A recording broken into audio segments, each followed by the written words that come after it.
Bienvenidos a mi canal, donde podrán escuchar lecturas vívidas de grandes clásicos. Te leo Las Meditaciones de Marco Aurelio.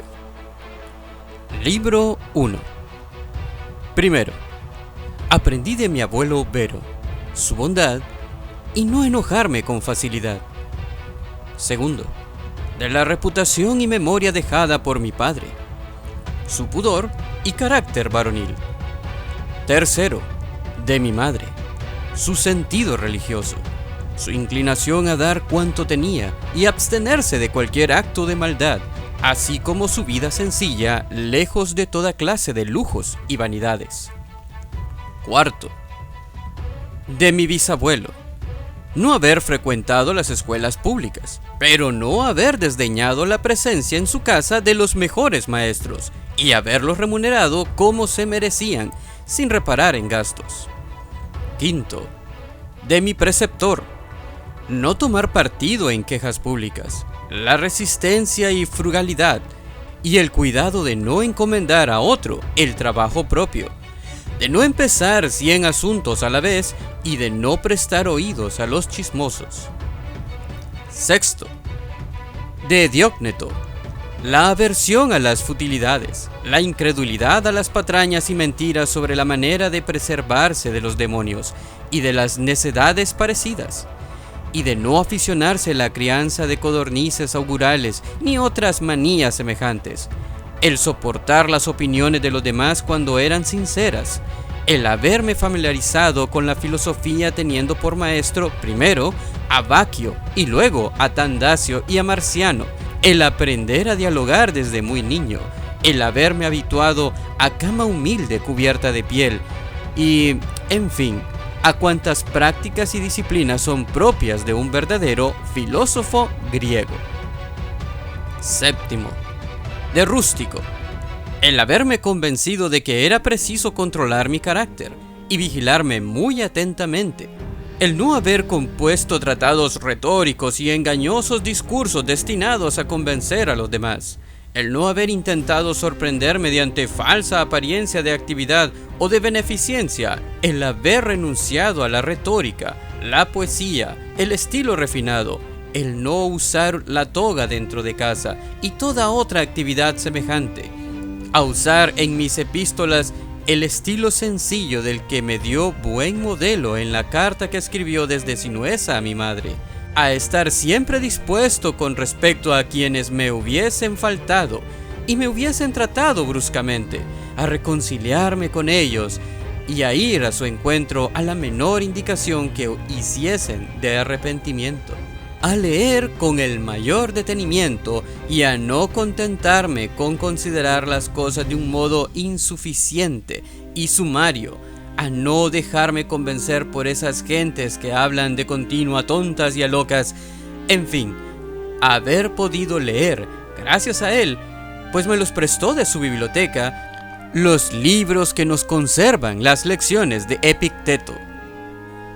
Octavo, de Apolonio, la independencia, el decidirme a obrar sin vacilaciones y sin entregarme ciegamente en manos de la suerte, el no tener otro guía que la razón en todo instante, el ser siempre dueño de mí mismo, aún afligido por grandes dolores, por largas enfermedades o aún por la pérdida de un hijo, el haberme mostrado con su noblicismo ejemplo que la mayor energía y la más grande dulzura de carácter pueden aliarse perfectamente, el haber aprendido a ser paciente como él lo era en todas sus explicaciones, el haberme enseñado con su ejemplo vivo y sencillo, pues era hombre tan modesto que en muy poco tenía aquella habilidad y experiencia con que participaba a los demás sus doctrinas.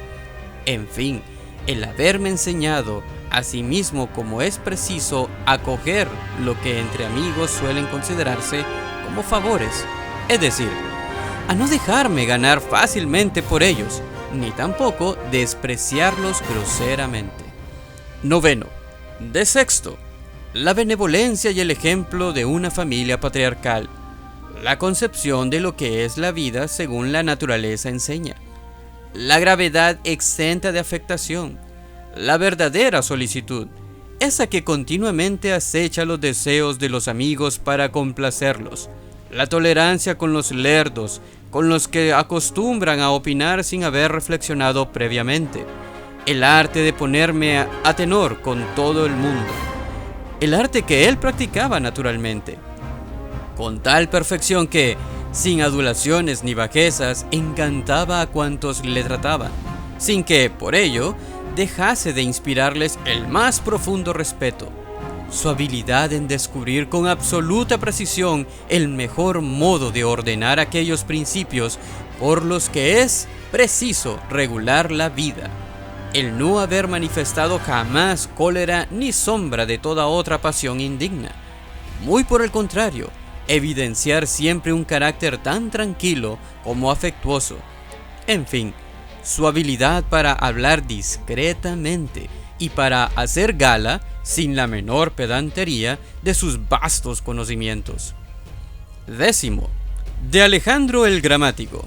No criticar a nadie, no irritarse ni mirar con desprecio a los que no hablan con la propiedad debida. Muy al contrario, enseñarles dulcemente manifestando con suavidad y sin reproche la palabra verdadera, envolviéndola en una respuesta discreta y entablando una discusión en común relativa al fondo de la cuestión, no sobre la forma, para herir menos, o por cualquier otro medio de sugestión directa no menos apropiado. 11. De frontón. No haber observado a qué grado de envidia, de disimulo y duplicidad llegaron los tiranos, y cómo, casi siempre, estas gentes que llamamos los patricios son incapaces del verdadero afecto a los demás. 12. De Alejandro el Platónico. A no alegar con demasiada frecuencia ni sin necesidad, bien de palabra, bien por escrito. Exceso de ocupaciones, a no eludir con demasiada persistencia los deberes que imponen las relaciones sociales, pretextando estar abrumado por los trabajos. 13. De Cátulo. A no despreciar las quejas de los amigos, ni aun siendo infundadas. Por el contrario, a tratar de sacarles de su error y de afirmar nuevamente las relaciones cordiales. A no decir sino bien de quienes nos enseñan, como hacían Dionisio y Atenodoro, que siempre que hablaban de sus maestros lo hacían con el mayor respeto. 14. De mi hermano Severo. A amar al prójimo, a todo lo verdadero y a todo lo bueno.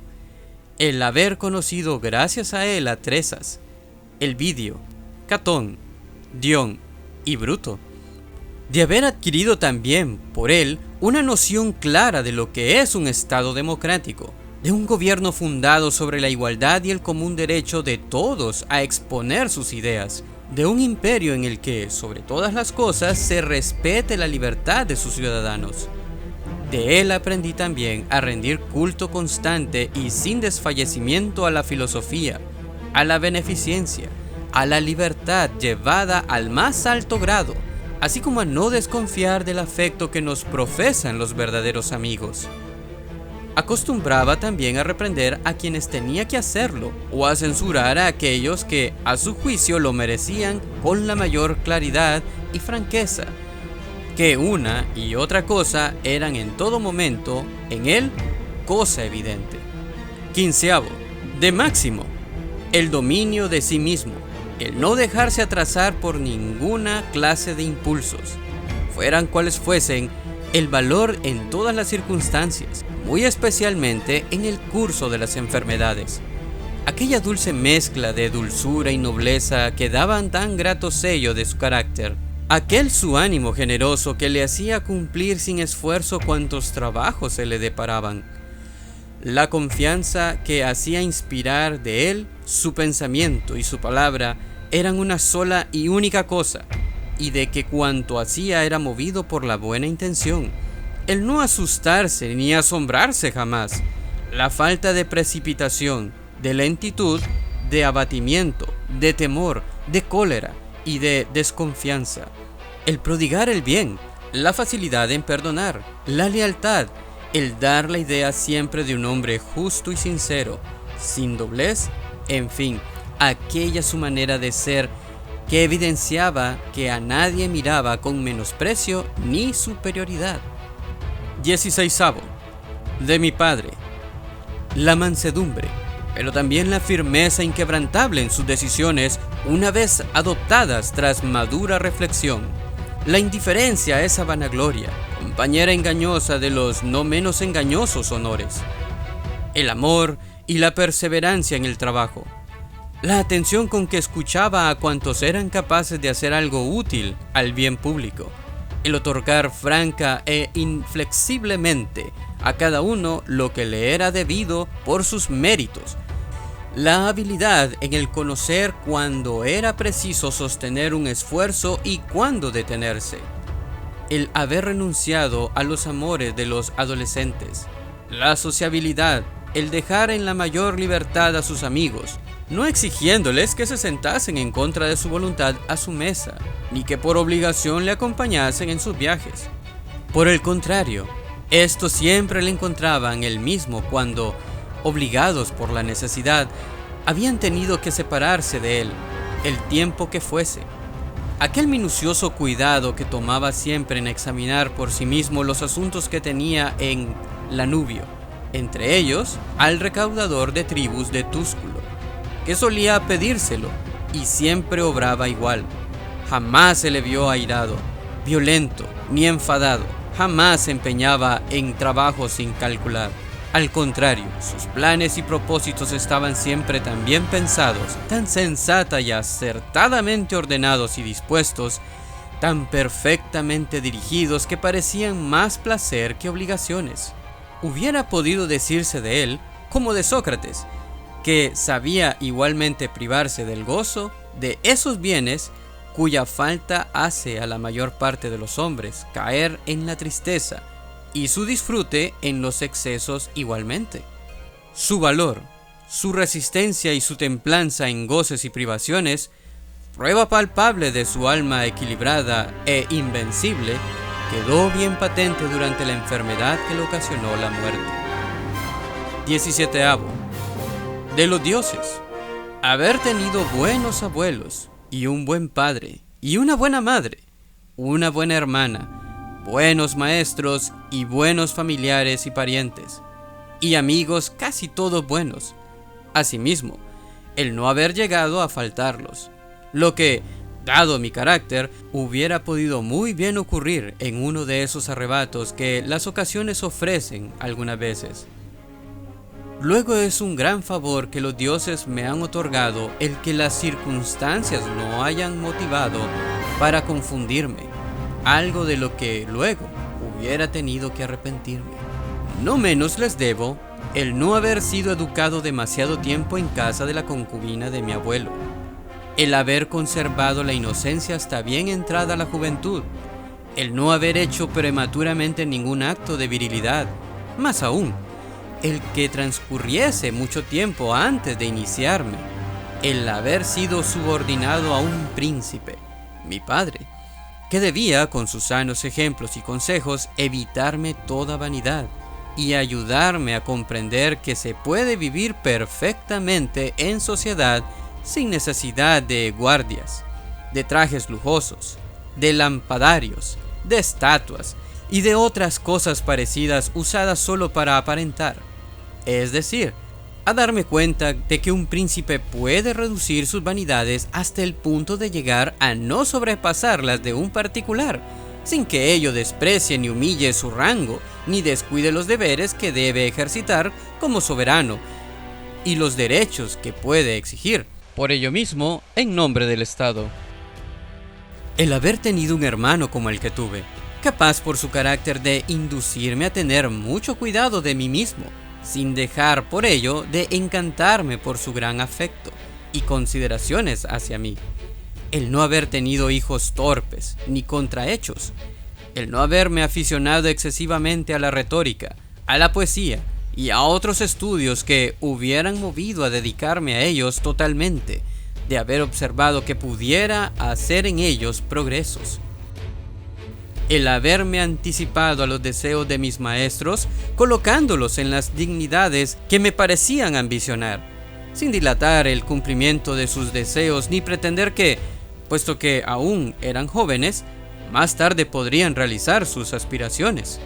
El haber conocido a Apolonio, a Rústico y a Máximo, el haber comprendido muchas veces y con toda claridad lo que es la vida conforme a la naturaleza, de tal modo que el que no viviese de acuerdo con ella no dependería en modo alguno de los dioses, de sus comunicaciones, inspiraciones y ayudas, sino de mi propia culpa por no tener en cuenta precisamente sus advertencias, es decir, sus lecciones.